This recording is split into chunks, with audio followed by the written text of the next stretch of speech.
জানুয়ারি 20 তারিখ থেকে সেনাবাহিনী 1 লক্ষ সেনাবাহিনীর সদস্য মোতায়েন আছে সারা বাংলাদেশে, যা ইতিপূর্বে কখনোই হয়নি।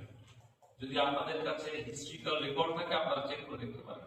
এবারের নির্বাচনের জন্য সেনাবাহিনী সর্বোচ্চ সংখ্যক সেনা সদস্য মোতায়েন করেছে, ঠিক আছে। এবং আমার দেখা মানে আমার বয়স 44, উনি বললেন যে 91 সাল থেকে নির্বাচন দেখছেন, আমিও 91 সাল থেকে নির্বাচন দেখছি। তা আমি ইতিপূর্বে কখনোই বাংলাদেশ এয়ারফোর্স এবং নেভিকে কখনো সমতল ভূমিতে নির্বাচনী বিবৃতিতে দেখি, বাট এবার কিন্তু ওনারাও সেনাবাহিনীর সাথে একীভূত হয়ে ওনারাও কিন্তু বিভিন্ন জায়গায় ওনারা এই নির্বাচনী দায়িত্ব পালন করছে। ঝুঁকিপূর্ণ কেন্দ্র মার্কিং কিভাবে আমরা নিয়ন্ত্রণ করব, আলাদা ফোর্স এয়ার মার্ক করছি কিনা?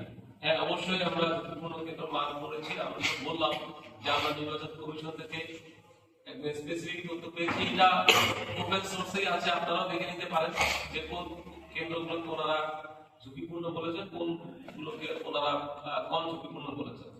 তো আমরা আমাদের যেই জনবল আমরা এখানে উপস্থিত হয়েছি, আমাদের একটা পরিকল্পনা আছে। আমরা এই পরিকল্পনা অনুযায়ী বিভিন্ন ভাগে এলাকাকে ভাগ করে বিশেষ করে যেগুলো ঝুঁকিপূর্ণ কেন্দ্র সেগুলোকে আমরা গুরুত্ব দিয়ে আমরা আমাদের সেনা সদস্যদেরকে ওইভাবে আমরা মোতায়েন করবো। অফিসার, পুলিশ এজেন্টদের নিরাপত্তা এবং তাদের দলগত কার্যক্রম। আচ্ছা, যখন তারা এই নির্বাচনের সাথে সম্পৃক্ত, নির্বাচনকে সুষ্ঠুভাবে সম্পাদন করার জন্য যারা কাজ করছেন, অবশ্যই তাদের নিরাপত্তা দেখার দায়িত্ব আমাদের। সম্মানিত সেনাপ্রধানের একটা মানে মোটো আছে, ওনার কথা হচ্ছে যে সেভ লাইফ, ঠিক আছে। তো এই যে পোলিং এজেন্ট, প্রিজাইডিং অফিসার যারা কাজ করবেন, ওনাদের নিরাপত্তা দেখার দায়িত্ব